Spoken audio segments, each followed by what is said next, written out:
नमस्कार, मैं डॉक्टर शिखा त्रिपाठी।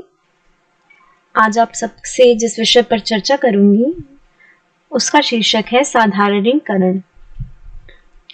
साधारणीकरण रस सिद्धांत का मूल आधार है। काव्य में वर्णित विशिष्ट रामादि पात्रों के भाव सर्वसाधारण या कम से कम सहृदय साधारण के आस्वाद के विषय किस प्रकार होते हैं, यह काव्य शास्त्र का अत्यंत मौलिक और महत्वपूर्ण प्रश्न है। काव्य मानव जीवन का अत्यंत प्राचीन और मूल्यवान उपकरण है।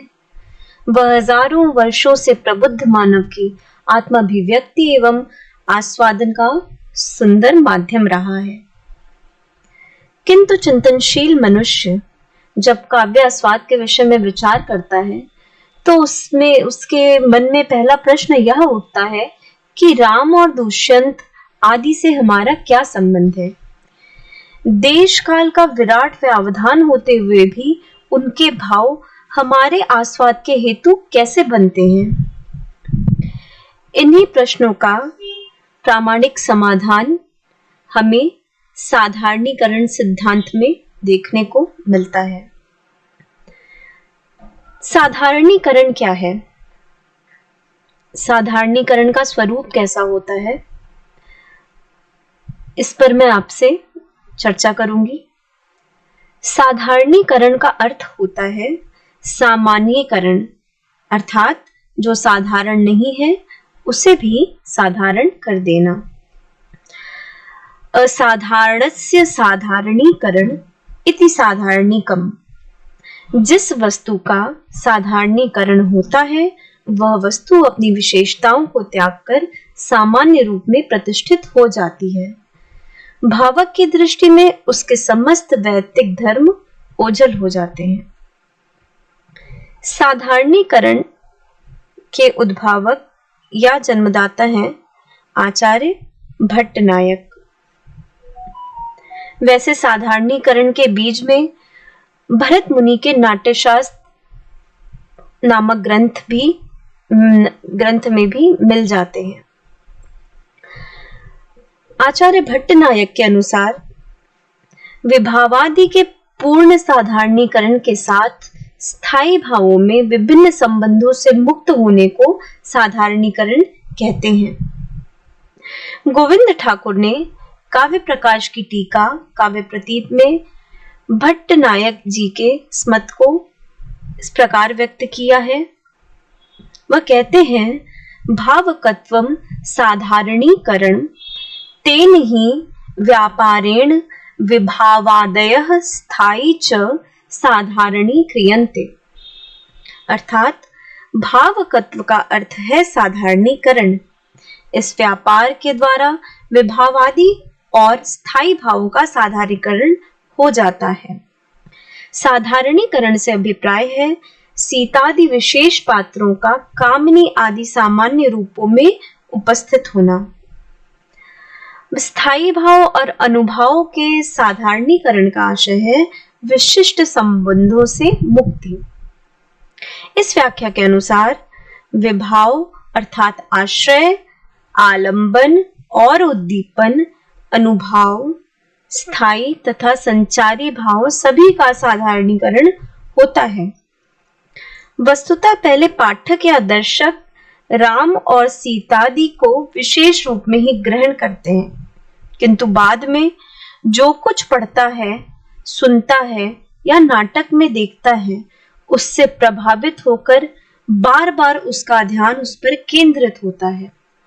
उस समय देश काल का बंधन भी छिन्न भिन्न हो जाता है। यह आत्मविभोर करने वाली दशा भावकत्व व्यापार से उत्पन्न होती है। आचार्य भट्टनायक के साधारणीकरण सिद्धांत का विश्लेषण यदि हम करें तो हम पाएंगे कि अभिधा द्वारा उसमें काव्यार्थ का बोध होता है।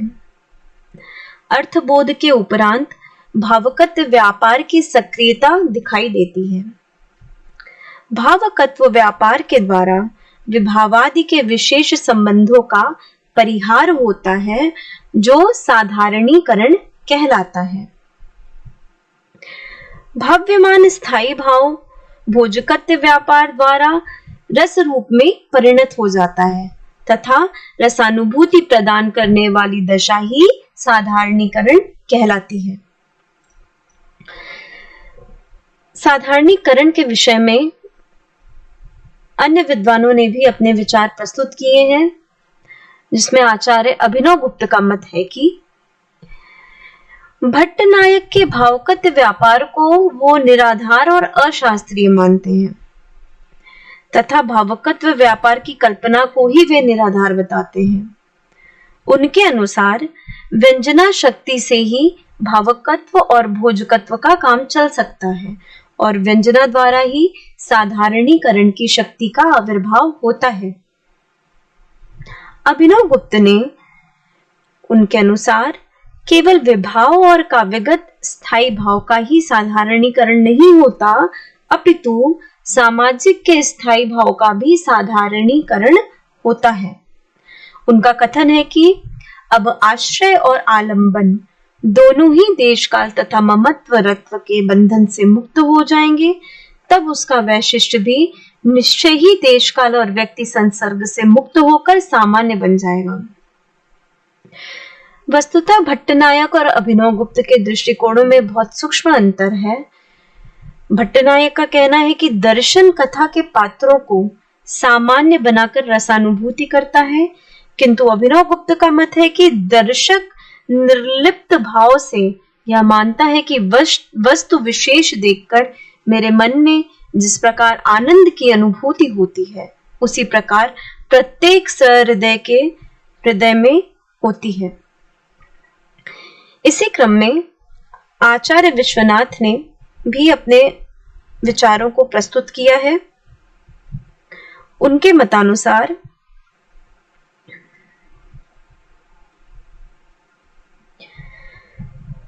स्थायी भाव और विभावादि का साधारणीकरण होता है, किंतु आश्रय के साथ प्रमादा के अभेद या तादात्म्य को औरों की अपेक्षा वे अधिक महत्व देते हैं।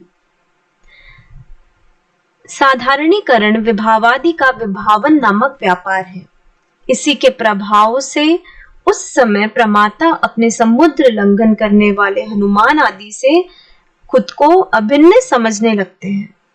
इस प्रकार साधारणीकरण क्रिया के फलस्वरूप प्रमाता साधारण आश्रय से ही नहीं, अपितु अलौकिक आश्रय से भी अभेद संबंध स्थापित कर लेता है।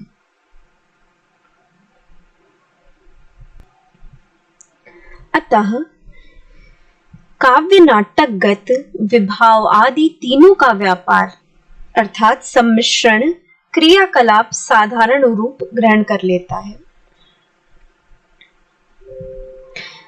यह पूर्व विवेचित मतों के अनुसार विशिष्ट का सामान्यीकरण है। इसके परिणाम स्वरूप हनुमान आदि पात्रों और सहृदय दोनों में अभेद स्थापित हो जाता है। इससे सहृदय दर्शक पात्रों को ही रीति आदि भावों को ग्रहण कर लेने के फलस्वरूप मानसिक रूप से उन्हीं के अनुरूप आचरण करने लगते हैं। यही सामान्य का विशिष्टीकरण है। यही स्थिति रसास्वाद की भूमिका है। इस प्रकार आचार्य विश्वनाथ के अनुसार प्रमाता का आश्रय के साथ अभेद तथा तादात्म्य की अवस्था ही साधारणीकरण है। इसी क्रम में आगे बढ़ते हुए पंडित राज जगन्नाथ का मत है। पंडित राज जगन्नाथ प्रत्यक्षतः साधारणीकरण को स्वीकार नहीं करते। इसके स्थान पर वे दोष कल्पना की बात करते हैं। उनका कहना है कि कुछ आचार्य विभावादि के साधारणीकरण की जो व्याख्या करते हैं वह दोष की कल्पना के बिना संभव नहीं है, क्योंकि काव्य में शकुंतला आदि शब्दों द्वारा शकुंतला का ही बोध होता है। उसका कांतत्व या सामान्य नारी का बोध कैसे हो सकता है? वस्तुतः पंडित राज जगन्नाथ भी एक प्रकार से साधारणीकरण को स्वीकार करते दिखाई देते हैं। यह तो थे हमारे संस्कृत आचार्यों के मत। अब इसी क्रम में आगे बढ़ते हुए हम हिंदी के आचार्यों के मत को साधारणीकरण के विषय में समझेंगे। हिंदी के रीति काव्यों का अनुराग काव्य शास्त्र के रोचक एवं सरल प्रसंगों तथा कवि शिक्षा तक ही सीमित रहा।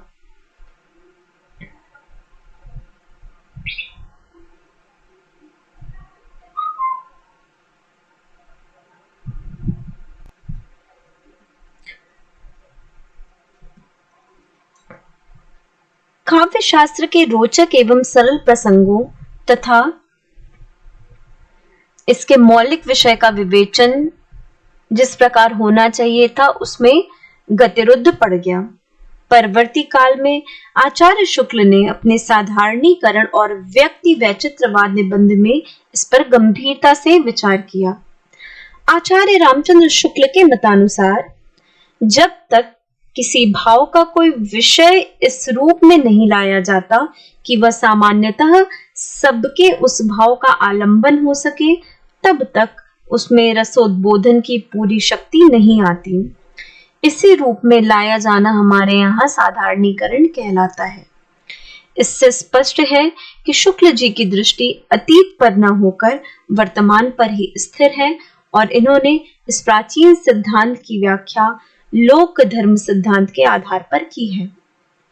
उनके अनुसार साधारणीकरण सबका नहीं हो सकता, केवल आलंबन का ही हो सकता है, क्योंकि काव्य रचनाओं और रसास्वाद दोनों की प्रक्रिया में वही मुख्य है।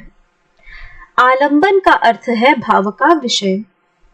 उसका साधारणीकरण इस प्रकार होता है कि पहले वह कवि के भाव का विषय बनता है, फिर समस्त सहृदय समाज के भाव का विषय बन जाता है।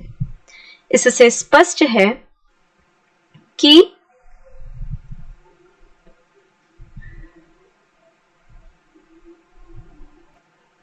शुक्ल जी भी आचार्य भट्टनायक की भांति आलंबनत्व के साधारणीकरण की बात को स्वीकार करते हैं।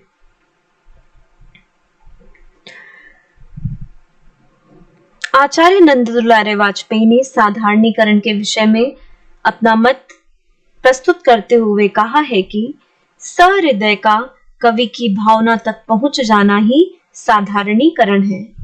भावना द्वारा साधारणीकरण की विवेचना करते हुए वे लिखते हैं, साधारणीकरण का अर्थ रचयिता और उपभोक्ता के बीच भावना का तादात्म्य है।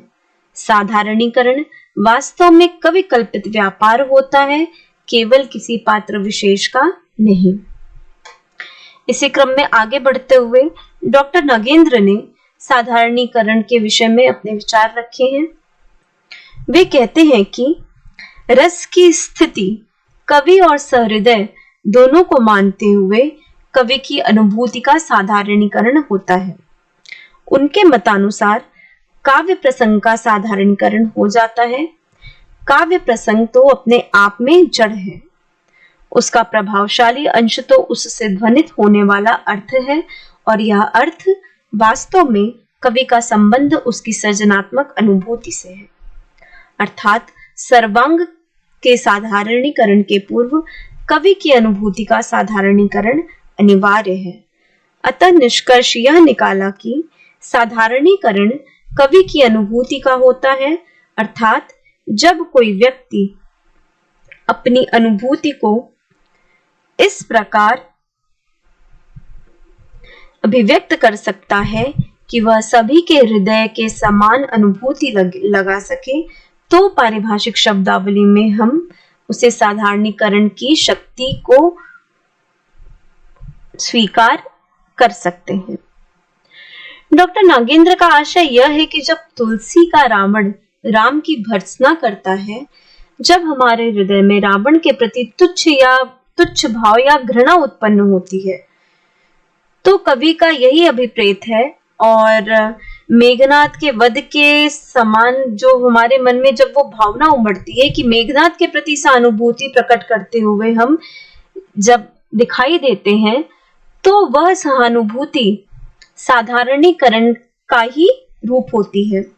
अतः आलंबन का अभिप्राय कवि की अनुभूति का संवेद्य रूप और इसी का साधारणीकरण होता है। इस प्रकार डॉक्टर नगेंद्र ने यह सिद्ध किया कि भट्टनायक, अभिनवगुप्त तथा शुक्ल जी इसी बात को कहना चाहते थे, किंतु अपने वस्तुवादी दृष्टिकोण तथा भारतीय काव्य शास्त्र की निर्वैतिक चेतना के कारण इस सत्य को स्पष्ट नहीं कर सके।